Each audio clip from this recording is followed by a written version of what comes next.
Beyond helping a client in a court of law, a lawyer may play a very positive role in improving or strengthening the governance of a business. Hi, my name is Jimmy Walaviechi, and you're welcome to Corporate Governance Africa, where we seek to promote good governance through film. In this video, we briefly consider the role of a lawyer in promoting good corporate governance. We speak to Mr. Richard Balenzi, who is a leading governance expert from the Republic of Rwanda. Richard has served as a partner in a leading law firm in Rwanda, and he now serves as in-house counsel in a regional bank in Africa. He first notes that the role of the lawyer depends on whether or not the lawyer is serving as an in-house counsel or whether the lawyer is serving as an external lawyer who has been outsourced by a client to provide legal services or company secretarial services. Listen as he also briefly gives insights into the Rwandan experience of this matter.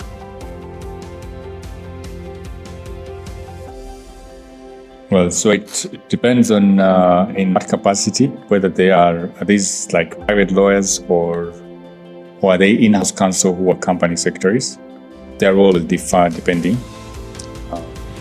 But typically, so I would mention that in the Rwandan context, it's possible for private secretaries to also double as company secretaries, but not of entities which do not require a company secretary all the time.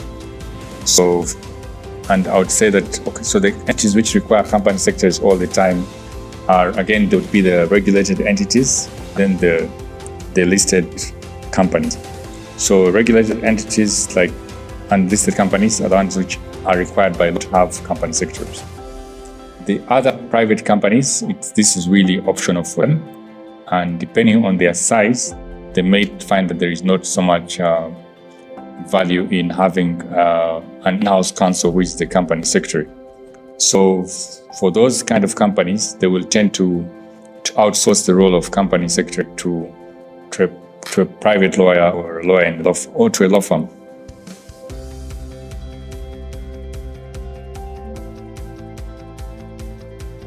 He mentions the important role of lawyers in sensitizing or disseminating the information of the importance of good corporate governance or good business governance.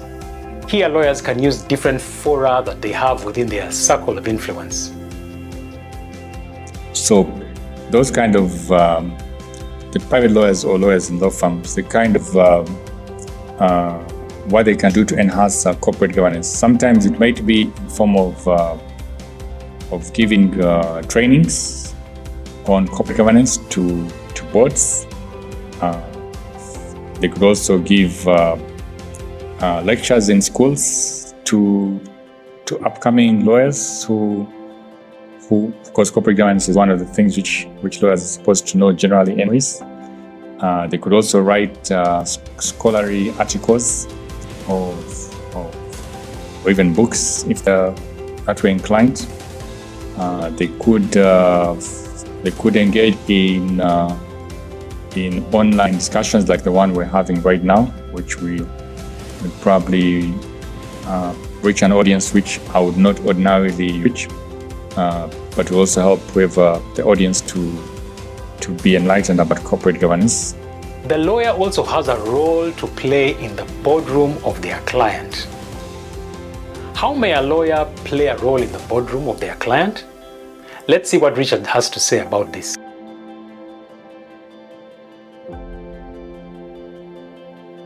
But in addition, they can both enhance corporate governance by enabling their directors understand better what their role is. Let's say by doing induction training, because sometimes directors join the board without any form of training. So they're not sure what the expectations are. They only know that at the end of it all, they are entitled to some kind of sitting allowance. And that's what they are looking forward to. And that means that they're not really aware of what their purpose is. So if we have private lawyers and even in-house company secretaries just creating awareness on board, because that is your role anyways if you're the company secretary. Increasingly, directors are being made liable for for what's happening in the company. Before, it was okay for someone to get on board and just cash their sitting allowance or whatever the pay is being given to them, and not really care what is happening in the company. But increasingly, directors, the laws are providing that under certain circumstances, a director could be personally liable for certain wrong things which happen in the company. So these are all things which lawyers need to make clients aware. They need to inform them about this new concept of ultimate beneficiary owner, which is now important, and even during the meetings, they can also try to keep them shorter by from the beginning asking the board chairman or board chairperson, in the case of a lady, because typically the company secretary works with the chairperson all the time. So it's important they can work with the chairperson to try to find out what are the outcomes which we want to get in this meeting, how much time should we give it, and then try to stick to it, because a lot of the times what happens is that without a clear plan, the meetings can go on forever, and then they can end up measuring on minors and minoring on majors. So you take up so much time on some useless things, and then you find out you've run out of time for the really important things. Yes, so yeah, those are some of the things which the lawyers should do, but they also should keep on learning themselves. They should keeping updated with what is happening in the industry, so they can be useful to their clients. There are many ways in which a lawyer may help in promoting good corporate governance. Richard Balenzi only stated briefly what role lawyers may play.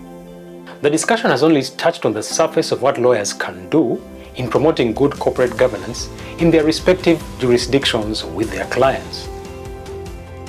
Lawyers in Africa and around the world have often played an important role in promoting good political governance in their countries. However, it's also very important for lawyers to be at the forefront of promoting good corporate governance or good business governance, so that businesses can improve in the manner in which they are run, so that ultimately they can have good success for the long term, not just the short term.